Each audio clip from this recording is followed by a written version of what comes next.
छत्रपती शिवाजी महाराज की जय भवानी, जय शिवाजी। आज प्रभाग क्रमांक 27 आणि 29 आणि याच्या अगोदर प्रभाग क्रमांक 28 ची सभा झाली। तिथे देखील मोठ्या संख्येमध्ये दिवावासी आणि त्याचबरोबर शिवसेना भारतीय जनता पार्टीचे कार्यकर्ते मोठ्या संख्येमध्ये उपस्थित होते।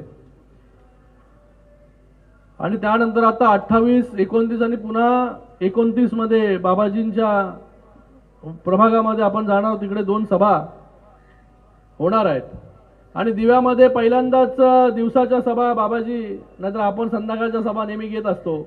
आज 11 वाजल्यापासून जे आहे हे दिवेकर या सभेसाठी मोठ्या संख्येमध्ये उपस्थित आहेत। आपल्या सगळ्यांचे देखील मी मनपूर्वक धन्यवाद व्यक्त करतो की आपण ज्या या महायुतीच्या प्रचारासाठी जे आहे तिकडे उपस्थित राहिलात।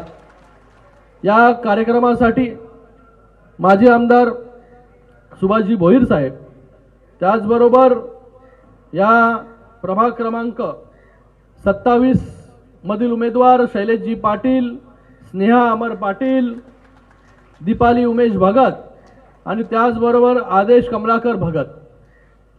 प्रभाग क्रमांक 29 मधील अर्चना निलेश पाटील, वेदिका साहिल पाटील आणि त्याचबरोबर बाबाजी बाळाराम पाटील।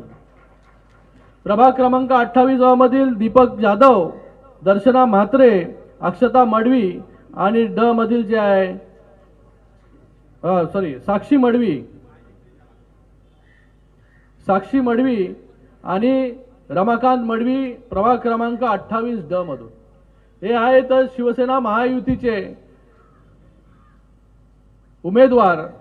अगोदर 8 उमेदवार जे आहे, 8 नगरसेवक जे आहे हे महायुतीचे होते। आता 8 चे 11 जे आहे हे होणार आहेत। मी बाबाजींचा देखील धन्यवाद व्यक्त करतो की जे आल्यामुळे जे आहे हे महायुतीची ताकद जी आहे या ठिकाणी वाढली आणि दिव्यामध्ये आता 8 चे 11 महायुतीचे नगरसेवक, म्हणजे 10 नगरसेवक शिवसेनेचे आणि 1 नगरसेवक जो आहे हा भारतीय जनता पार्टीचा येणाऱ्या या निवडणुकीमध्ये 16 तारखेला जेव्हा निवडून येतील तेव्हा आपल्याला पाहायला मिळेल।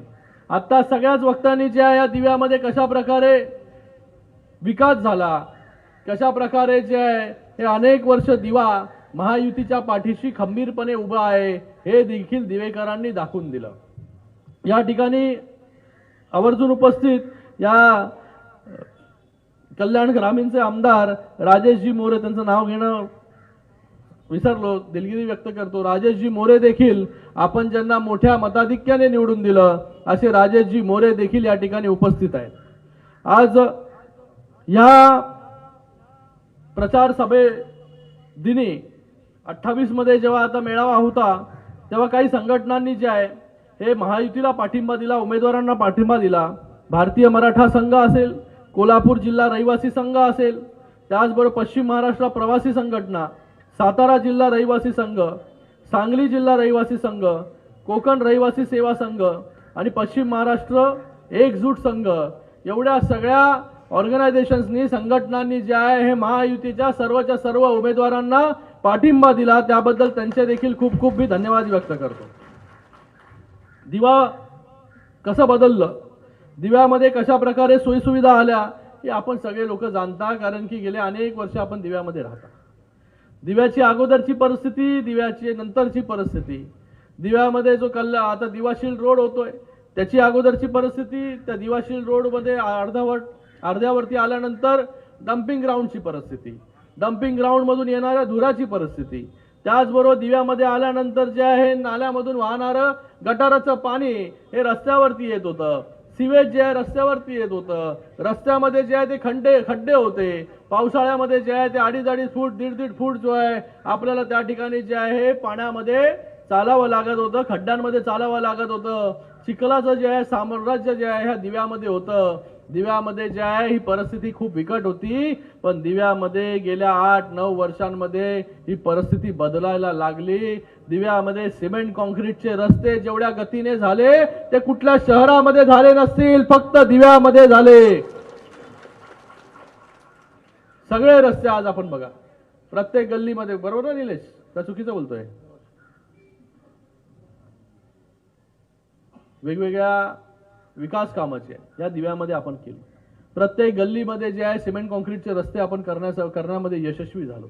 आज दिवाशील रोड आपण येताना मी पाहिलं, तिथे देखील सिमेंट कॉन्क्रीटचा रोड मोठ्या गतीने जे आहे चालू आहे. अगोदर आपण तो रस्ता वाईडनिंग केला.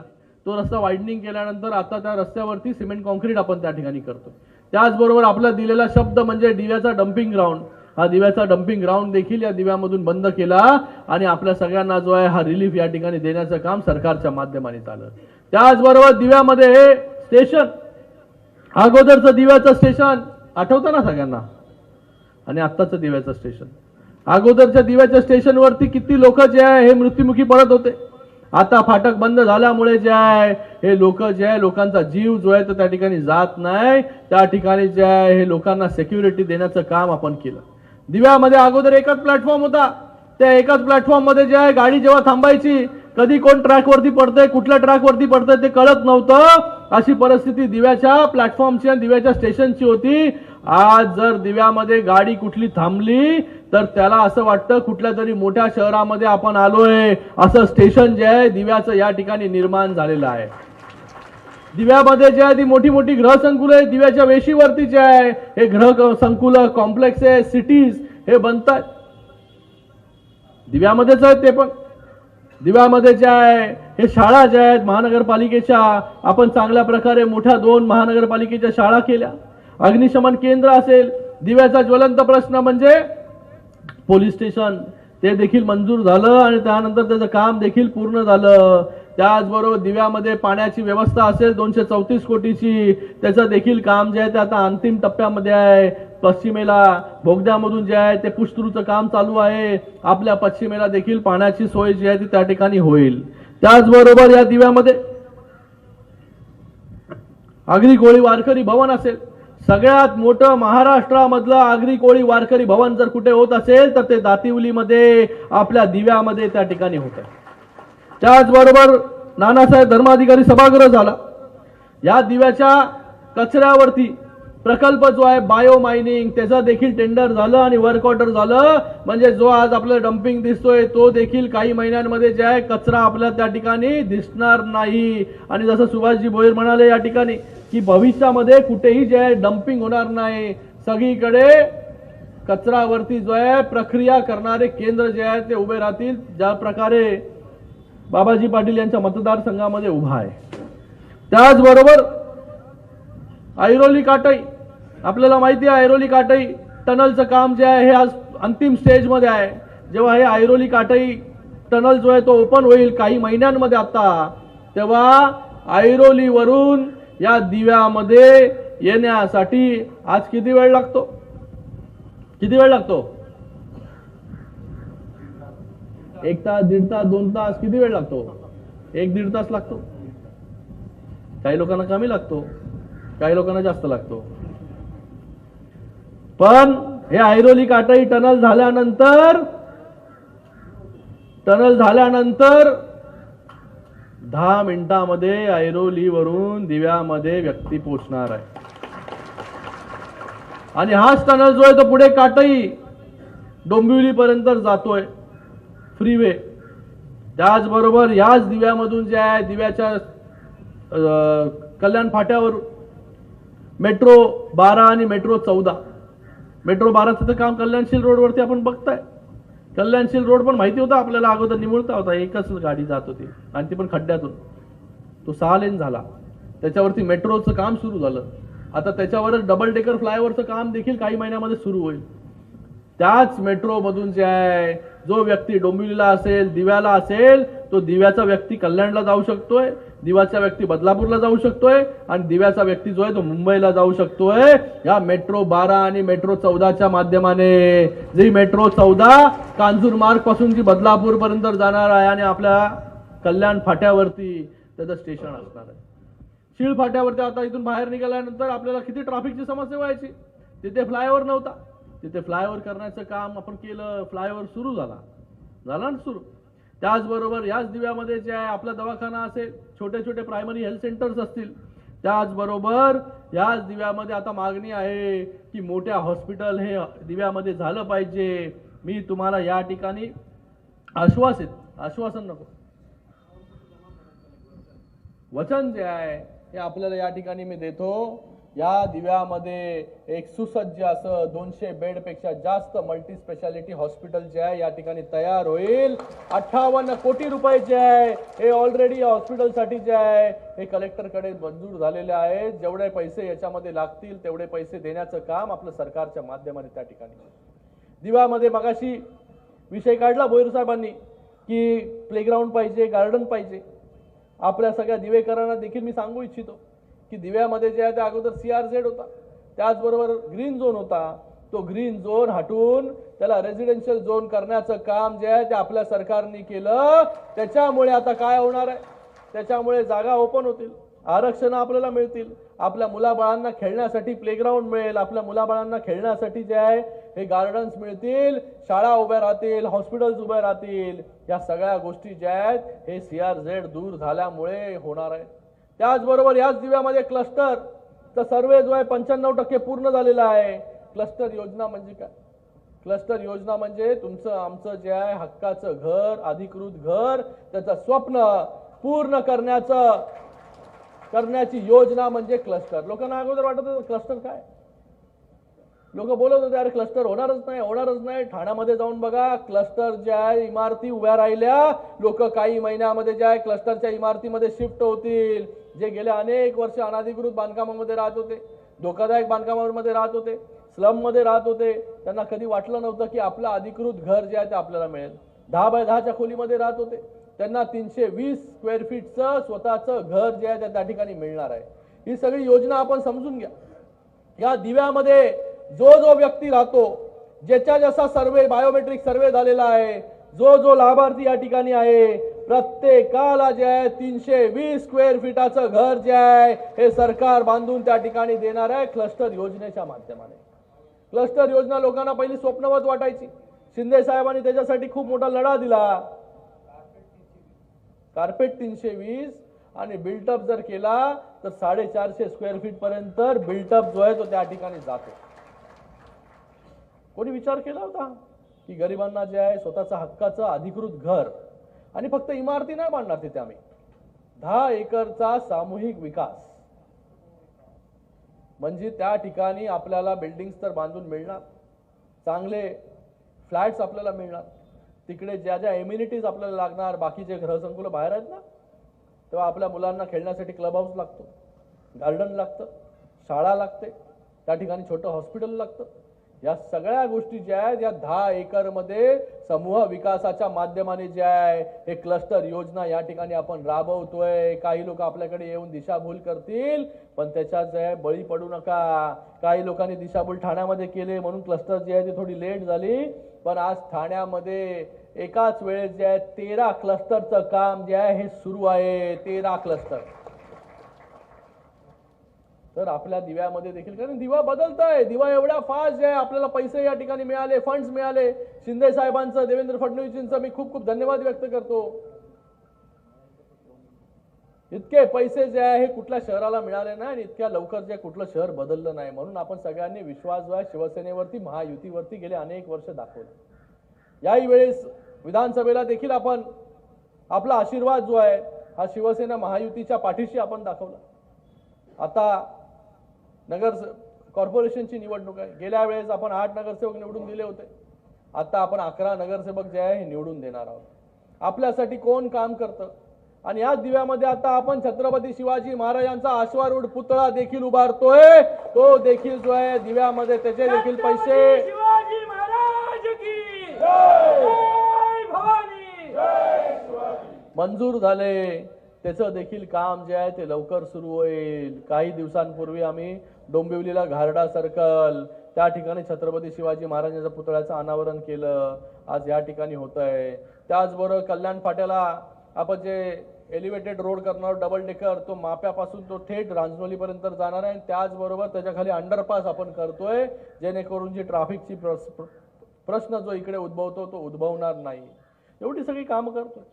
दिव्यामध्ये बुलेट ट्रेनचं स्टेशन आलं. कधी विचार केला होता का मातार्डीमध्ये बुलेट ट्रेनचं स्टेशन येईल? बुलेट ट्रेन म्हणजे बुलेटच्या स्पीडमध्ये चालणारी ट्रेन. आणि त्याचं स्टेशन कुठे? आपल्या दिव्यामध्ये, मातार्डीमध्ये. का? त्यांना दुसरीकडे पण घेता आलं असतं ना. पण त्यांनी काय घेतलं दिव्यामध्ये की त्यांना दिव्याचं पोटेन्शियल माहिती आहे. दिव्यामध्ये आता सांगितलं कोणी की 6 लाख लोकसंख्या झालेली आहे. या दिव्यामध्ये ज्या प्रकारे विकासाची कामं होत आहेत, केंद्र सरकारला देखील माहिती आहे, त्यांचा देखील सर्वे असतो की बाबा कुठे स्टेशन घेतलं पाहिजे, कुठे ॲक्सेसिबिलिटी होईल, कुठे जो आहे फंड्सच्या माध्यमाने सरकारच्या माध्यमाने रस्ते चांगले होतील, अप्रोच रोड होतील, हे सगळे करण्याची क्षमता जी आहे दिव्यामध्ये होती, महायुतीच्या सरकारमध्ये होती. म्हणून मातार्डीमध्ये जे आहे बुलेट ट्रेनचं स्टेशन त्या ठिकाणी आपण घेतलं आणि त्या बुलेट ट्रेनच्या स्टेशनला रेल्वे स्टेशन जोडण्याचं काम, दिवा स्टेशन असेल हे जोडण्याचं काम देखील आपण करू. आणि भविष्यामध्ये अजून एक तुम्हाला मी सांगतो की जी मेट्रो जी आहे ती आता इथून दिवा कल्याण फाट्यावरून स्ट्रेट डोंबिवली वगैरे जाते, बदलापूरला जाते. भविष्यामध्ये कल्याण फाट्यावरून ही मेट्रो जी आहे ती आतमध्ये आणायची, या रोडवरून मुंब्रा मार्गे जी आहे ती ठाण्याला देखील मेट्रो ही घेऊन जायची. असं जाळं जे आहे हे मेट्रोचं आपण सगळीकडे, आपण मुंबईला गेल्यानंतर आपल्याला प्रत्येक गल्लीमध्ये जे आहे ते मेट्रोचं काम चालू असताना. आणि त्याचबरोबर माझीवाडा ते बुलेट स्टेशन म्हणजे ते मातार्डी स्टेशन तिथपर्यंत देखील रस्ता जे आहे मेट्रोचा प्रस्ताव जो आहे तो आपण त्या ठिकाणी केलेला आहे. म्हणजे रोज नवीन नवीन कामं, इतकी मोठ्या प्रमाणामध्ये या कल्याण लोकसभेमध्ये निधी आला, इतक्या मोठ्या प्रमाणामध्ये जो आहे बदल होताना आपण पाहतोय. आज निवडणूक आहे, बाकी पक्षाचे लोक जर आले असते तर तेव्हा काय केलं असतं सगळ्यांनी? त्यांनी पहिले तर टीका केली असती, मग बोलले असते की आम्ही काय काम करणार आहोत. पण आता इथे 100% जी कामं मी बोललो ना ती सगळी कामं झालेली आहेत. काही स्टेशन मी आता तुम्हाला बोललो की मेट्रो होणार आहे करून, काही रस्ता होणार आहे. म्हणजे 95% कामं जी आहेत या ठिकाणी झालेली आहेत. आणि त्याचबरोबर काही नवीन कामं जी आहेत ती आम्ही या ठिकाणी सांगितली. तर आम्ही ज्या ज्या गोष्टी सांगितल्या त्या गोष्टी ज्या आहेत देण्याचं काम महायुतीच्या सरकारच्या माध्यमाने झालं. मला आपल्या सगळ्यांना विनंती करायचं आहे की आपण सगळे लोक येत्या 15 तारखेला महायुतीचे जेवढे उमेदवार आहेत तेवढ्या सगळ्या उमेदवारांना जे आहे आपण मोठ्या मताधिक्याने जिंकून द्या. कारण की काम करणारा पक्ष जो आहे, काम करणारं जे सरकार आहे हे महायुतीचंच सरकार आहे. शिंदे साहेबांना आपण पाहता दिवस रात्र जे आहे हे काम करणारा उपमुख्यमंत्री आपल्याला मिळालेला आहे. मुख्यमंत्री असताना देखील मोठ्या प्रमाणामध्ये जे आहे ही फंड्स देण्याचं काम आपल्या या मतदारसंघामध्ये झालं. तर आपल्याला भविष्यामध्ये आपल्याला चांगला दिवा करायचा आहे, आपल्याला चांगल्या सुखसुविधा पाहिजे. आता आपण जे आहे ते पाण्याचं काम, रस्त्यांचं काम, दिवाबत्तीचं काम, सिवेजचं काम, अंडरग्राऊंड ड्रेनेजचं काम हे फक्त आणि फक्त गेल्या 7-8 वर्षांमध्ये आपण करू शकलो. आता त्याच्या पुढे जाऊन गटर, मीटर आणि वॉटर याच्या पुढे जाऊन सुख सुविधा कशा मिळतील, चांगल्या शाळा कशा मिळतील, हॉस्पिटल कसं उभं राहील यासाठी आपण काम करू. डोंबिवलीला आम्ही 200 बेडचं कॅन्सर हॉस्पिटल उभं करतोय, त्याचं काम सुरू झालंय. उल्हासनगरला नो कॅश काउंटर हॉस्पिटल सुरू केलं 200 बेडचं. एकही रुपये पेशंटला लागत नाही. त्या ठिकाणी कुठलंही ऑपरेशन असेल, बायपास असेल, या सगळ्या गोष्टी फ्री ऑफ चार्ज उल्हासनगरमध्ये केलं. कळव्याच्या हॉस्पिटलमध्ये आपण त्या ठिकाणी दिघे साहेबांच्या नावाने कार्डिओलॉजी आणि यूरोलॉजी सेंटर सुरू केलं. तिथे देखील किडनी आणि हार्टच्या पेशंटचे सगळे ऑपरेशन आणि सगळे इलाज 0 रुपयामध्ये होतात. किती? 0 रुपयामध्ये. तर असं काम आपलं सरकार या ठिकाणी करतंय. तर आपण इतके वर्ष महायुतीवरती, शिवसेनेवरती विश्वास दाखवला. पुढे येणाऱ्या 15 तारखेला देखील आपण विश्वास दाखवाल अशी अपेक्षा या ठिकाणी करतो. आणि सगळेचे सगळे उमेदवार हे महायुतीचे निवडून येतील हे या ठिकाणी मी विश्वास व्यक्त करतो. आपल्याला निवेदन करतो की सकाळी लवकर जाऊन जे सगळ्यांना मतदान करा आणि आपण आपल्या नातेवाईकांना, आपल्या सगळ्यांच्या बरोबर सगळ्यांना आपण घेऊन जा, एवढंच आपल्याला सांगतो. पुन्हा एकदा आपल्या सगळ्यांचं खूप खूप धन्यवाद. जय हिंद, जय महाराष्ट्र.